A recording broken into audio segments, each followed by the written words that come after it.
কাঁচরাপাড়ার একটি বেসরকারি স্কুল থেকে স্কুলে কোটি টাকার সন্ধান, সিক রুম থেকে উদ্ধার, আপত্তিকর ঘিরে চাঞ্চল্য। কাঁচরাপাড়ার 100 ইংলিশ মিডিয়াম স্কুলে বিপুল পরিমাণ নগদ অর্থ উদ্ধারের ঘটনাকে কেন্দ্র করে চাঞ্চল্য ছড়িয়েছে। প্রাথমিকভাবে টাকা গণনার মেশিনে 26 লক্ষ টাকা গণনা করা হয়েছে বলে জানা গেছে। এছাড়াও একই ধরনের আরও 8টি প্যাকেটে নগদ অর্থ মজুত রয়েছে বলে দাবি করা হয়েছে, ফলে মোট অঙ্ক কয়েক কোটিতে পৌঁছতে পারে বলে অনুমান করা হচ্ছে। খবর পেয়ে ঘটনাস্থলে পৌঁছে বীজপুর থানার পুলিশ এবং ডিসিপি নর্থ আসিম খান ঘটনাস্থলে উপস্থিত হন বীজপুরের নবনির্বাচিত বিধায়ক সুদীপ্ত দাস। তিনি অভিযোগ করে বলেন, একসময় বীজপুরবাসীর গর্বের প্রতিষ্ঠান 100 স্কুল আজ দুর্নীতির আঁতুড়ঘরে পরিণত হয়েছে। সুদীপ্ত দাসের অভিযোগ, স্কুলের প্রাক্তন প্রেসিডেন্ট ও কাঁচরাপাড়ার পৌরসভার প্রাক্তন চেয়ারম্যান কমল অধিকারী, বীজপুরের প্রাক্তন বিধায়ক সুবোধ অধিকারী এবং ব্যারাকপুরের সাংসদ পার্থ ভৌমিক এই ঘটনার সঙ্গে জড়িত থাকতে পারেন। তবে এই অভিযোগগুলির স্বাধীনভাবে কোনো সরকারি বা তদন্তকারী সংস্থার মাধ্যমে এখনও নিশ্চিন্তীকরণ হয়নি।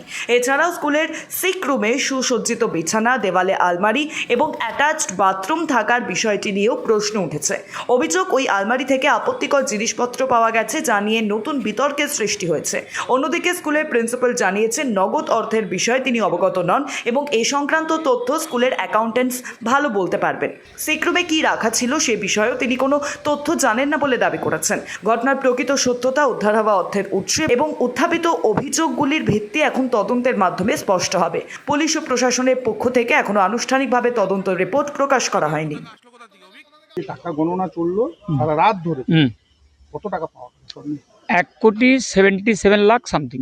আচ্ছা, তা এত টাকা কোথা থেকে আসলো? এটা যে অ্যাকাউন্ট সেকশনে যে অ্যাকাউন্টের যে ভূমিকা, সে বলল যে শুধু বই বিক্রি এবং যে স্টুডেন্টদের এপ্রিল টু জুন হাফ, মানে মিডল অফ দ্য জুন, যে স্টুডেন্টদের অ্যাডমিশন প্লাস বই বিক্রি হয়েছে সেটাও বললো অ্যাকাউন্টেন্ট। ওরা পুরো অ্যাকাউন্ট সেকশনের ফিনান্সিয়াল ম্যাটার, এখানে প্রিন্সিপালের কোনো ভূমিকা নেই। প্রিন্সিপাল শুধু একাডেমিক পার্টটাই দেখাশোনা করেন।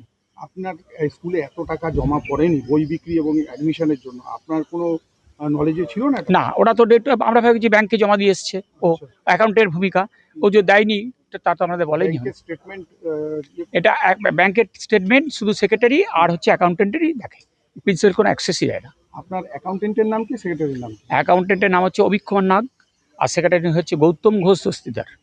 এরা দুজন মিলে এই কাজটা করেছে? মানে কাজটা মানে ওনাদের ভূমিকা অ্যাকচুয়ালি ওদের তাই। এই কাজটা দুজন মিলে একেবারে একে তো ওদের কনসার্ট, সেক্রেটারি কনসার্টে অ্যাকাউন্টেন্ট করেছে, এটা তার মানে দুজনেই ইনভলভ। তো বিধায়ক বলছিলেন যে এরকম এটা কমল অধিকারী এবং সুবোধ অধিকারীর টাকা ব্ল্যাক মানি হোয়াইট করার জন্য। সেটা স্যার আমি কনফার্মলি বলতে পারবো না, কিন্তু এটা যে ওরা ওদের কনসার্নই টাকাটা। চাপে রয়েছেন কে? আপনি? আমি না না না চাপের মধ্যে রয়েছে না, আমি চাপের মধ্যে, হ্যাঁ না ভয় পাচ্ছে মানে কি, ওদের তো আমাকে তো কোঅপারেশন করছিল না ওরা।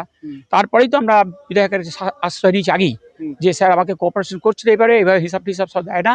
তখন তো আমরা এফআইআর করে এসেছি, অলরেডি এফআইআর করে এসেছি। কার নাম? ওই যে অ্যাকাউন্টেন্ট কি নাম? আর ওই যে অভিক কুমার নাগ প্লাস গৌতম ঘোষ দস্তিদার প্লাস কমল অধিকারী, তিনজন, হ্যাঁ শর্ট নামে এফআইআর করে এসেছি। কমল অধিকারী কি? প্রেসিডেন্ট এই স্কুলের। উনি কে? মানে কাঁচরাপাড়া পৌরসভার চেয়ারম্যান, এক্স চেয়ারম্যান, আর হচ্ছে আমাদের স্কুলের প্রেসিডেন্ট। কোন দল করতেন উনি? তৃণমূল। আচ্ছা, ওনারই পুরো দাখিল্য ছিল স্কুলে? পুরো দাখিল মানে পুরো দাপট ছিল স্কুলে, পুরো দাপট। ওনার অ্যাক্সেস ছাড়া কেউ কিছু কাজ করতে পারতাম না আমরা। আপনি অ্যাজ এ প্রিন্সিপাল ওনার কথা শুনেই আপনাকে চলতে হবে? সম্পূর্ণটা স্যার, 100%। আচ্ছা, 100%। ওনার এক্টের মধ্যে কোনো কাজ করলেই বসিয়ে দিত, বসিয়ে দিত একেবারে টোটালি।